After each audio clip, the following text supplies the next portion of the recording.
next to Libya. The latest on the flooding there, Derna, one of the worst hit areas. A BBC team says there's no electricity and local people are continuing to search for bodies in the dark. Our correspondent Anna Foster sent this. Even by night, Derna's recovery teams don't sleep. As darkness falls, another body is carefully pulled from the ruins, wrapped and taken to a waiting ambulance.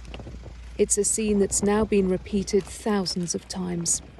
I can't describe when you see people death, and maybe when you see one or two, you can hold yourself, you know. But when you see maybe it's 500 people in one street, there's women, child, old people.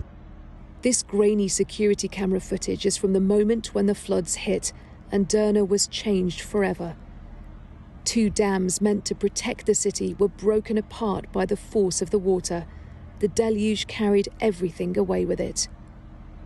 This wave of death and destruction sealed the fate of thousands. And glimpses of the horror are still emerging. Here in Derna, people began to pray for God's mercy. When the torrent passed, some were able to escape.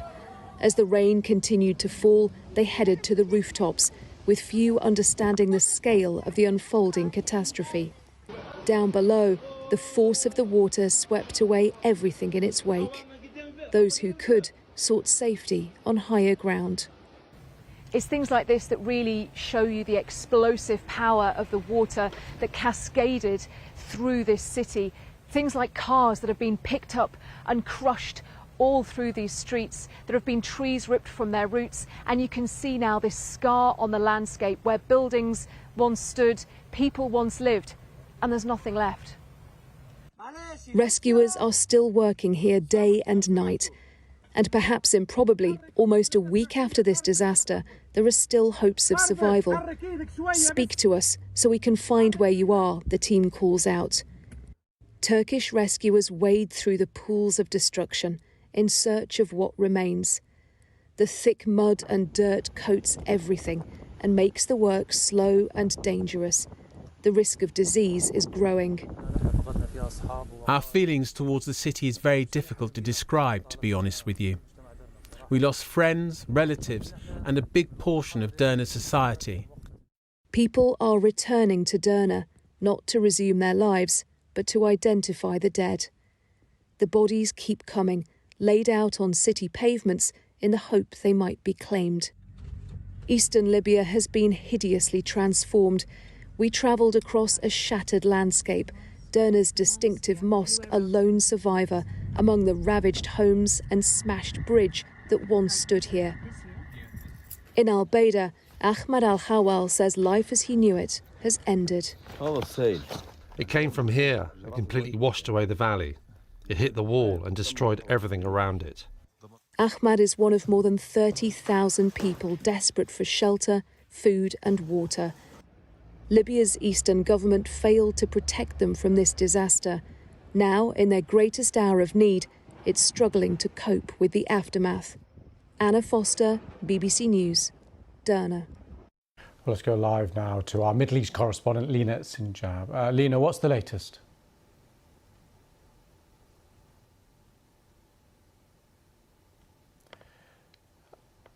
Lena, I'm afraid just having some sound problems there with that connection. We'll just give it a few seconds to try again and see if we can re-establish that line with that connection. Our Middle East correspondent, Lena Sinjab, I think we can re-establish that line. Lena, just bring us up to date with the latest.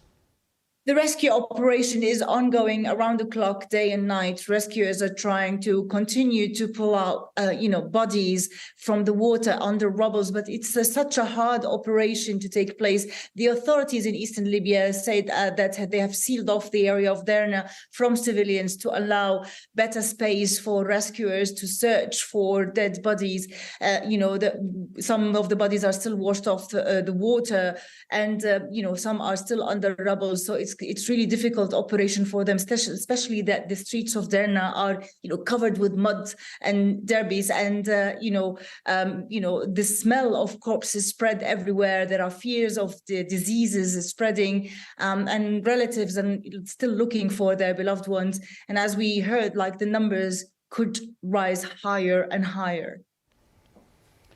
And what about the efforts to get aid in? There have been conversations about international aid and also roads being blocked and difficulty of getting aid in. What do we know about what is and isn't arriving, and what is and isn't needed?